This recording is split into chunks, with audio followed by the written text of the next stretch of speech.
होता है, जात कर्म संस्कार होते हैं जो प्रारंभ के गर्भधान, पुंसवन, सीमोंतनयन और जात कर्म, ये जन्म से पहले के संस्कार है। विद्या भारती की शिशु वाटिकाओं में जब विवाह होता है तो विवाह से ही संस्कारों का प्रारंभ होना शुरू हो जाता है।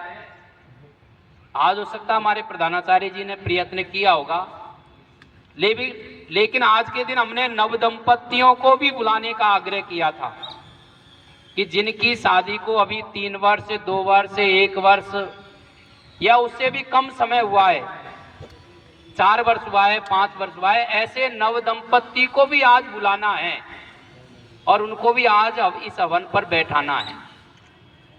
आज के दिन उनको ये प्रेरणा देनी थी कि गर्भ धारण कब करना है। ये शिक्षा विद्या भारती की शिशु वाटिका में दी जाती है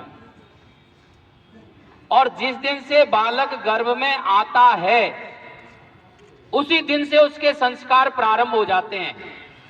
और इसका उदाहरण है हमारे पास में अभिमन्यु। अभिमन्यु ने चक्रव्यूह को तोड़ने की कला मां के गर्भ में ही सीख ली थी, इसलिए यह बात प्रमाणित हो चुकी है कि बालक गर्भ में भी सीखता है। इसलिए जिस दिन से बालक गर्भ में आएगा उसी दिन से उसके संस्कार प्रारंभ हो जाएंगे। वह गर्भाधान संस्कार है, उसके बाद पुंसवन, सीमोंतनयन, जात कर्म, और जब बालक का जन्म होगा तो नामकरण, निष्क्रमण, और जिस समय बालक 3-4 वर्ष का हो जाएगा पहली बार वो भोजन करना सीखेगा, अन्नप्राशन ये संस्कार होगा, फिर चूड़ा कर्म यानी मुंडन संस्कार होगा, फिर कर्ण वेद्य संस्कार होगा, फिर उपनयन संस्कार होगा और उसके बाद में प्रारंभ होता है विद्यारंभ संस्कार। यानी बालक 3 वर्ष का, 3.5 वर्ष का जब होता है उससे पहले 10 प्रकार के संस्कार उसके हो जाते हैं। अब आज के यदि हम शिक्षालयों की बात करें तो इन संस्कारों की न तो उन विद्यालयों में चर्चा होती है, उन शिक्षालयों में चर्चा होती है, और यहाँ तक कि अब परिवारों में इस प्रकार की चर्चा नहीं होती है। अभी बहुत बड़ी विकृति और पाश्चात्य विकृति अपने देश के अंदर आ रही है। नवदंपति विवाह होता है तो अब तो जो बहनें हैं, जो युवती है, वो शर्त रखती है कि मैं विवाह तो करूंगी लेकिन गर्भ धारण नहीं करूंगी, बच्चे पैदा नहीं करूंगी। और अभी हम देख भी रहे हैं शादी के कई वर्ष बीत जाते हैं, संतान की चिंता नहीं होती है। ये हमारी संस्कृति नहीं है, ये पाश्चात्य संस्कृति है। हमारी संस्कृति में तो विवाह के बाद और परिवार के लोग यही कहते हैं कि आप मिठाई कब खिलाओगे, अर्थात संतान कब उत्पन्न होगी। ये हमारा एक महत्वपूर्ण संस्कार है।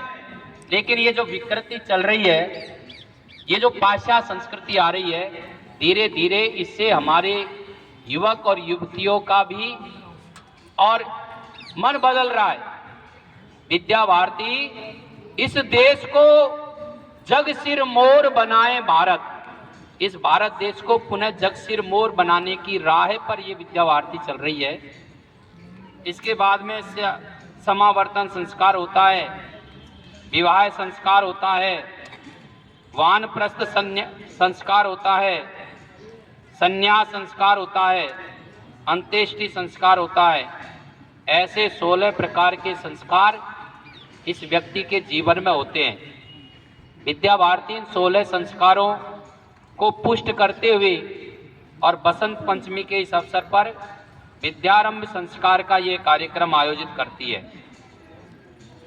बसंत पंचमी को ही प्रवेश क्यों कराएं? इस दिन विद्या की देवी मां शारदे का जन्मदिन है, इसलिए हमारे भैया बहनों का प्रवेश आज के दिन करवाना चाहिए।